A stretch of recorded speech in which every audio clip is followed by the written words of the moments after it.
Welcome back to Naruto Shippuden Anime Review, Part 7. This one I'm discussing the first half of the Itachi Pursuit arc. Yep, the first half, only 6 episodes. The arc itself is overall 12 episodes.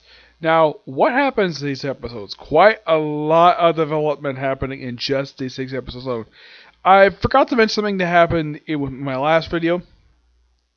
The episode 97 of this series was, at the time, 3 years ago, was my last official dub episode I watched. And then I kind of went back to it a year later, and I kind of went past this arc here, and I got as far as like partway into the pain arc, and I stopped, and then I just kind of forgot about it for 2 years. Yep, that's what happened with it. Excuse me, the only reason I'm rewatching it now, for review purposes. Yep.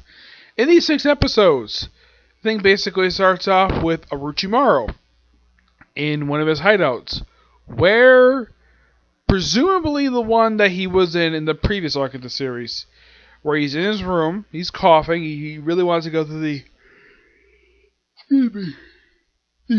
transfiguration jutsu ritual, and Sasuke thinks it's a good time to try to kill him. Yep. How? Well, meditates in his room, and all of a sudden he's like, of course, Orochimaru waiting for minutes back from Kabuto, and then he gets like a beam of light put through his arm, like when he's doing this, just to block it, and then of course he is getting it right through his shoulder.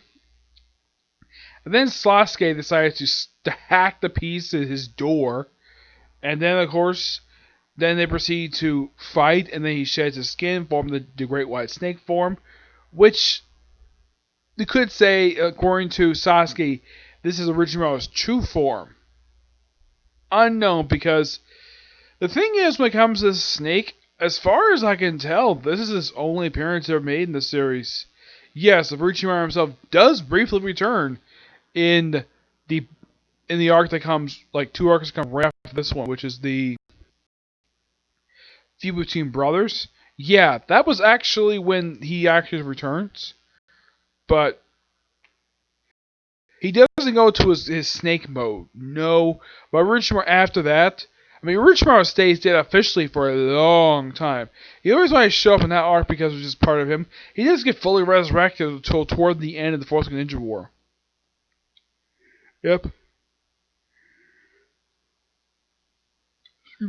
Also, the start of this arc, we see Anko and a couple, let's say, Joni, looking for Orochimaru's hideout. And that's it. What do you see of her? Because the thing is, post time skip, Anko does virtually almost nothing. Like, they did show a flashback of her when she was still a student of Orochimaru, but aside from that, nothing is done with this character. Mostly she's there for quick cameos. It's almost like Kishimoto gave her nothing to do.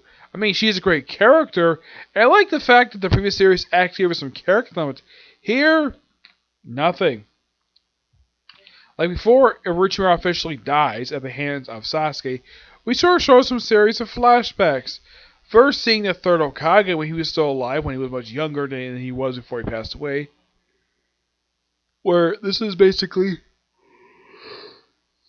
Excuse me again. This is just after Orochimaru's parents' death, and then we see him where he's doing some experimentation with Anko. Of course, the thing with the white snake. And then we see him basically doing experimentation, which leads into the flashback of a scene in the original Naruto series with the third Hokage show when he's doing experimentation. Well, actually, Anko came next in that. And then we see Jiraiya battling Orochimaru when he attempts to lead the village. And then later on, they show him basically stuff during the Chunin exam arc, where he bites Sasuke. Yeah, it's a very good set of flashbacks, and I appreciate the fact they actually did this for this character. And at the end of the second episode, Orochimaru dies. Yep, he dies. And like I said, with the exception of a brief appearance in the Battle of Brothers, he stays dead for most of the series until toward the end of the final arc of the actual series. Yeah, he's dead, like I said, dead for a long time.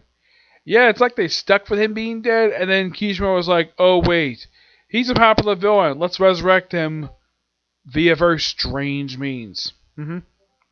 Yep. And after that, Sasuke decides to put a team together. Yep, he spends the next 4 episodes putting a team together.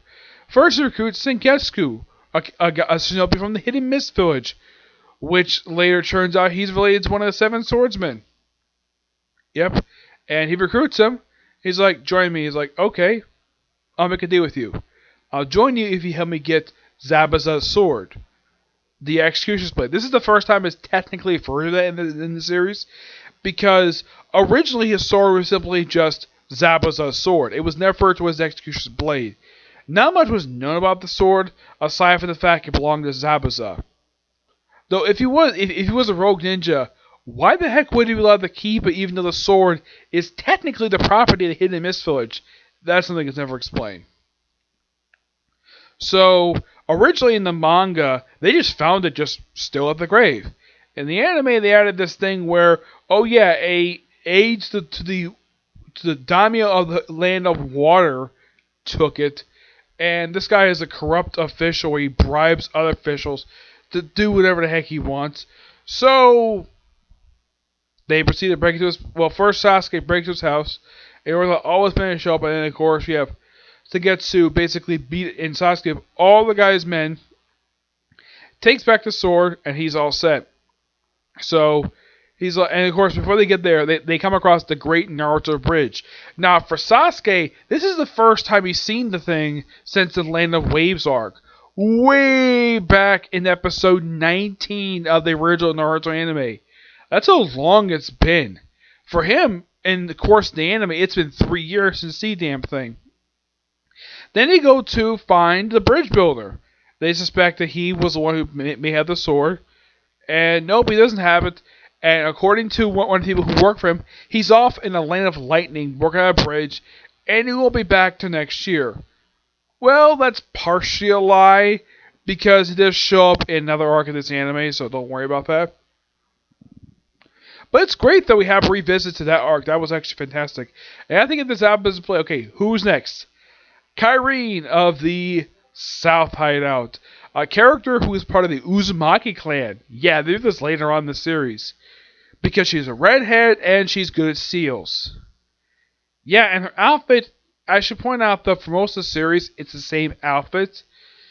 Until toward the end of the anime where they change her outfit. Her outfit is simply put like a purple top with a zipper that has like the front open, shows off for her belly button, and a little bit in the back that shows up a little bit of her, like just a little bit of her lower back. Shorts, I think they're about the same colors. I mean, it's almost like this character is meant to be the group Sakura in a way. That's kind of what I get the gist of this character. Now, no, this character is not voiced by Katie Higgins. Nope, completely different voice actress. Though she's like Katie Higgins. Oh, and I love the fact they still play with the fact that because Sasuke is so cool, all the lady just fawn over him. I'm glad the fact they brought back this gag, because that was something they did at the start of the anime, and then I think the animators must have completely forgot about that. And, like, oh, let's just have it where all the ladies fawn over him, including Kyrene. Oh yeah, and she's turned charge of a facility, and despite the fact Orochimaru is dead, she still kills all the prisoners who dare rise up against her. So he's like, well, at least the prisoners come with me. And of course she just says no, and then she decides to come anyways. And Sengetsu is given the keys to the prisoners' cells, and they're all let go. He tells them, okay, I'll let you out if you do one thing for me. He's like, okay, we'll do it. I want you to spread this info like wildfire that Sasuke Uchiha defeated Orochimaru. And then it winds up in the hands of the Hidden Leaf Village. Yeah, in case you're wondering, the first half of this arc, Naruto does virtually nothing. He shows up when he just woke him out of bed by Sakura. And this was so hilarious. Where, of course, they do this, like, of course, he goes visits Tsunaya's office after he gets dressed. Of course, eating ramen. And he's like, oh, hi, pervy sage! Like, he tells about the waters due to the combination. Like, I want to go eat your for lunch. And then Tsunaya's, like, getting really angry. Both she and Sakura walk up to Jiraiya and Naruto. And they pop them both in the head for being idiots. And of course, to get back to this, they actually cut away back to Goop, and of course, they decided to go visit Jago next. Yep, Jago. Now, in the case of Kairi and Sengetsu, like, getting them takes one episode apiece. Jago takes up, like, I would probably say the last 2 episodes of this half of the arc. Yeah, and I should point out though, Jago is voiced by Patrick Stultz. Yes, at the time, this is my first anime I actually come across with Patrick Stultz voicing a character.